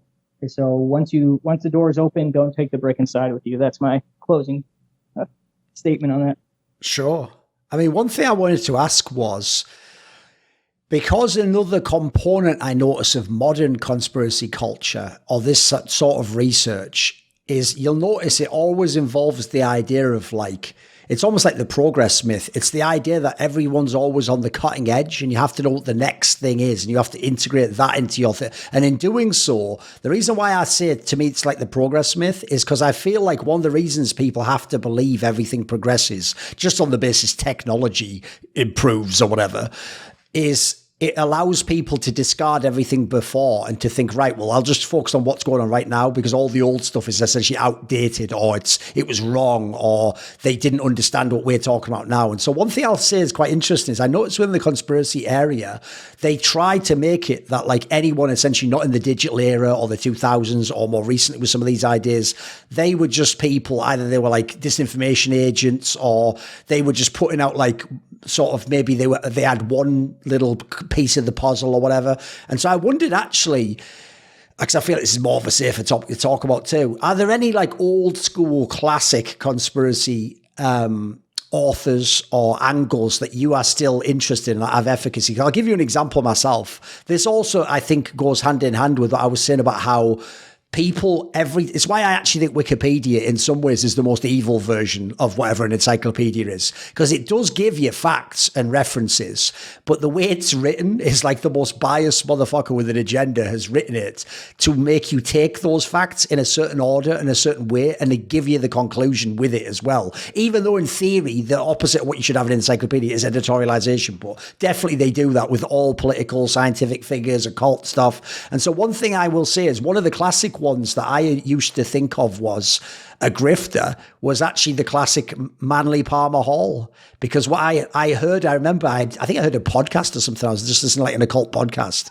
And when they mentioned him and mentioned how like the breadth of all the stuff he was into and all the different topics he would tie together. If people don't know, he was sort of in the vein of like a Rudolf Steiner, where they're not just trying to do one topic. They're trying to do like every topic at once and tie them all together and make this like tapestry. They made it sound like, oh, he was just freestyling. You know, he was just sort of like he had some stuff and then he was weaving a story. He was a bit of a grifter, maybe, you know, maybe even loved the sound of his own voice. And all I'll say is it's one of those ones where, a bit like the example of gematria earlier, when I didn't know very much and I looked into it, it was just like, oh, come on, man, there's too much stuff here. Like what? He's tying in like ancient stuff to current stuff to occult stuff to scientific stuff to like nuts and bolts conspiracy. And what I think is it's one of those ones where it's just too information dense. Like over time, I feel like more and more and more I warm up to some of those ideas, and I actually appreciate now as not as silly some of the spiritual components that were into some of these things. And I'll actually just say I wanted to tie this into not only asking about which classics you enjoy or still think have worth, but also the idea, something I very much heavily align with now, is when you're thinking of conspiracy only from the nuts and bolts materialist reality, you will also think things like, yeah, but we don't have documents from that time period or from this like religion or race of people. So how could we have that information? You must have made it up. But if you think there is some kind of a spiritual component or an Akashic record or a collective unconscious, I would actually say as a creative person, a lot of my ideas seem like they just appear out of nowhere in my own mind. They don't actually seem to have a paper trail, mate. They seem to even sometimes, I don't even know how does that idea apply, and I find out later how it applied, or I do a piece of work or express an idea, and it's like when I'm looking back in hindsight, it makes more sense. Like, oh, I thought I was just throwing something out there, but actually that ties into something else I'd never even considered. So what are the classics to you that aren't dismissed? What do you still think has a vital force to it? And do you have any similar sense that we're not just putting together facts like a gumshoe detective from a movie? Is there also a spiritual component to this kind of truth or revelation? Yeah, definitely. I think, again, I definitely align with the Nikola Tesla way of thinking. The idea that, all of our thoughts are coming from it's something that they talk about in both Becoming Supernatural and The Power of Now, more specifically in The Power of Now. They talk about the goal of meditation being, people in meditation, they say, don't think, stop thinking. But if you think to yourself, stop thinking, don't think this, don't think that, don't think at all, you'll just keep thinking, don't think. So the only way to effectively get these thoughts to stop, and this is actually something that I definitely dealt with, like these type of viral ideas, almost like on a possession level, previously in my childhood. But learning this concept of we are not our thoughts, we are just observing them. Right. And if you just simply quiet your mind and if a thought pops up, don't react to it. Don't feel bad about having the thought. Just say to yourself, or just, say, oh, that's interesting, or just, just watch it pass. And you'll realize when you go into a passive state as an observer, you'll realize you're not your thoughts. You're just observing them, which means, you're part of something larger. And yeah, no, I think there's definitely an inspiration level to it. Of course, I believe J.K. Rowling, another famous English citizen, also talks about that, how inspiration plays a huge part in her writing or whatever. And of course, her writing talked about predictive programming or truth in plain sight. She's talking about a secret cult of wizards that secretly run the world and are way more powerful than everyone else, operating mostly through bloodlines and, living in the shadows. Also a key component you'll notice is it also justifies the idea that us, the muggles, don't need to know, and it's better if we don't know about any of this stuff, isn't it? Yeah, exactly. There's a lot to be said for her work. And I believe she's actually referenced Crowley, posted pictures of a Crowley tarot deck in her header, and some other stuff. But regardless, it's so interesting because there are definitely some that you'll get into really early, type of David Icke stuff. Which, don't get me wrong, he's been right about a lot of stuff. I think some of his conclusions with the reptilians is he's misinterpreting the reptilian symbolism that represents different occult aspects of the Kundalini energy and stuff, and he thinks it's a physical, reptilian entity or whatever. So there's David Icke, Alex Jones, those type of base level mainstream, well, not mainstream, but well-known figures. And don't get me wrong, again, they have been right on a lot of stuff. You might even say they're more right than they're wrong. And I'm not necessarily saying they're a controlled opposition or whatever. It might just be that I have different opinions than them now. Alex Jones, to go on him, he's had some really great insights, like his movie Endgame, Blueprint for Global Enslavement, I think is what it's called, or something like that. That's a really good one. He predicted government bioweapon pandemics to insert authoritarian control, which it's, again, not ironically now, it's not controversial to say that it was geez, I probably just got you flagged by saying that. But I'll take it out. It's all right. But an event might have tied into that, yes. Yeah. The lab leak theory is now more mainstream. And I know you won't get banned for saying that now. Okay. But because that is actually both the U.S. and the U.K. Government agencies have said it's the most likely scenario, including, I believe, the FBI. But anyways, yeah, so he was right about that, supposedly, or at least he's looking very likely that he was right. But again, I think a lot of the time, the energy gets the people that follow them will have their energy misdirected into things that aren't productive, whether or not they're controlled or whatever. But to get to the ones that I think are actually good, Alan Watts, like we talked about earlier, he really cool philosophy and cool ideas, although a flawed man himself, so maybe take it with a grain of salt. But and who did you bring up? Manly Palmer Hall. Yeah, very good. Yeah, his book Secret Teachings of All Ages, fantastic, and so much of what we even know, or what's made it really easy to find out about a lot of this type of stuff is through Manly P. Hall, because he just had such a wealth of knowledge. I think he was a honorary 33-degree Freemason by the time he was 19 or something, and he's a part of all types of occult organizations getting their information. So his stuff is really entertaining and I think pretty good. Some other classics like William Cooper. I think his book, Behold the Pale Horse, I think is really interesting. Again, had a lot of good rabbit holes to dive deeper into.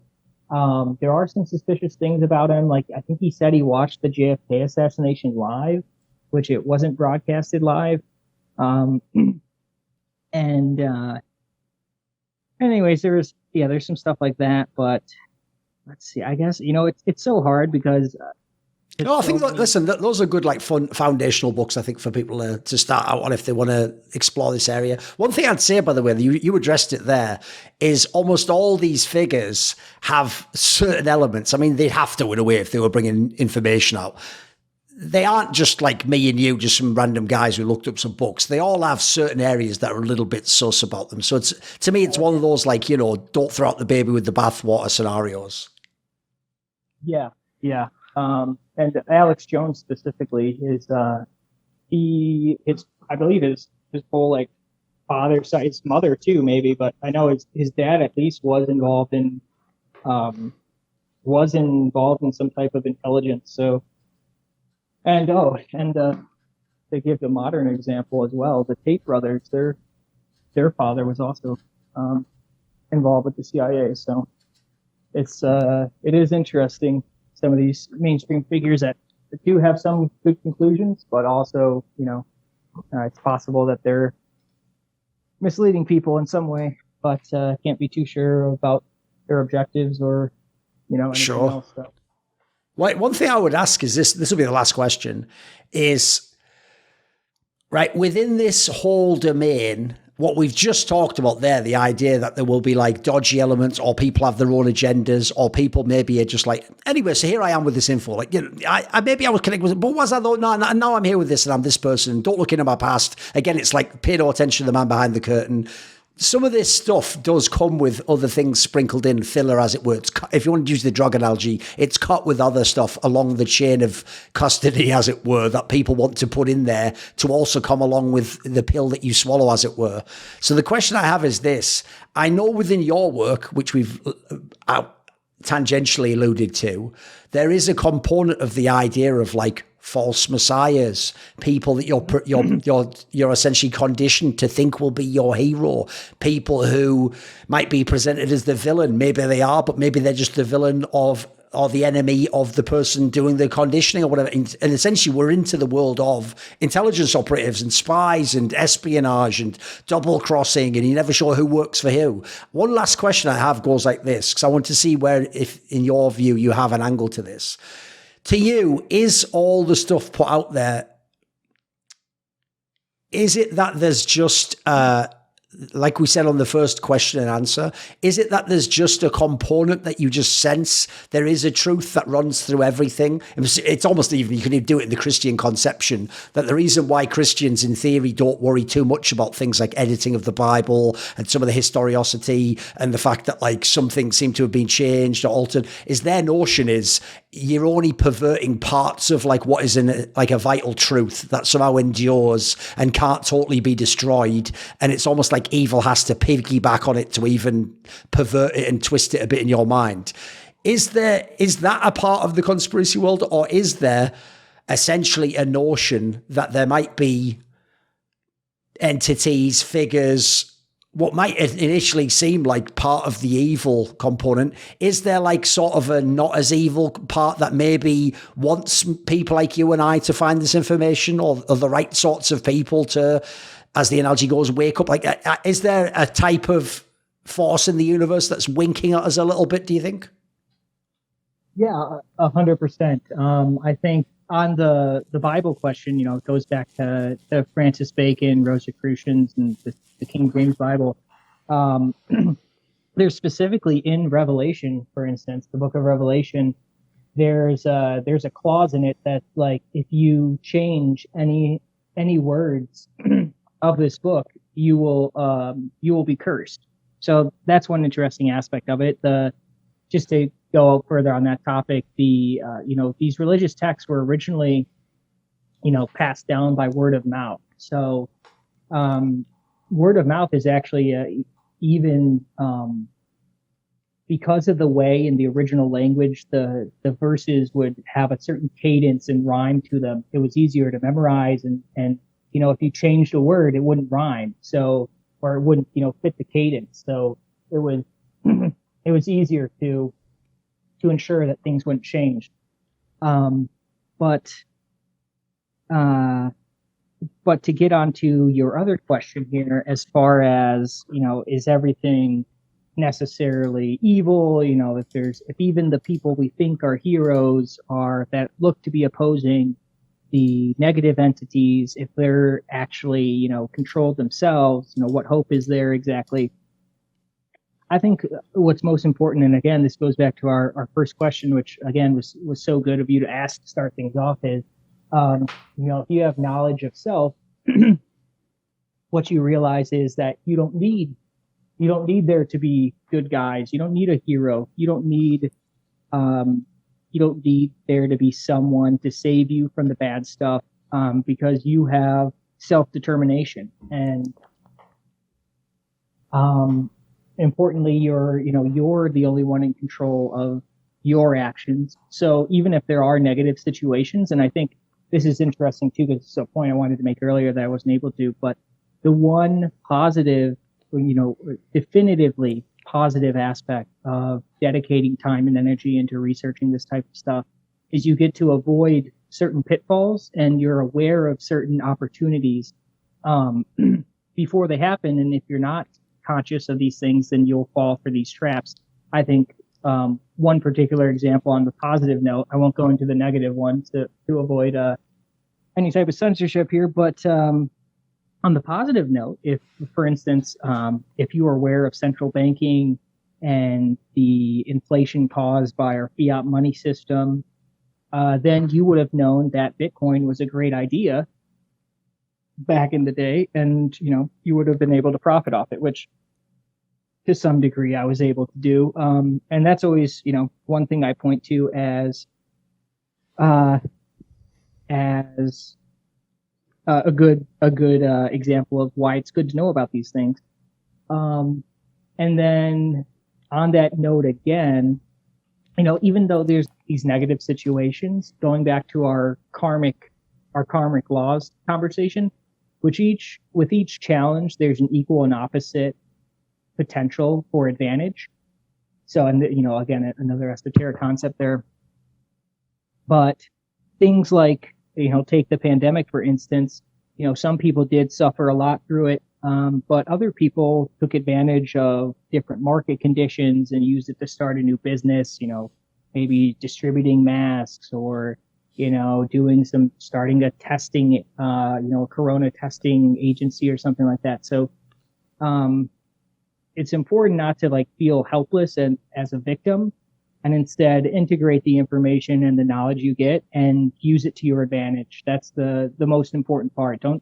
What's most important is not sitting around waiting for a savior. And that's exactly what the ruling class wants you to do, is they want you, because their power comes from our consent, the ruling class, and, you know, the government in general. That's obviously not a controversial statement. Truly their power just comes from the consent of the people. And the only way that they get us to need them is they need there to be threats. So in some instances, like we were talking about before, like with the Guy Fawkes dynamite plot, the Reichstag fire, Operation Northwoods, there are documented cases of the government creating problems in order to offer us a pre-made solution so that we still need them.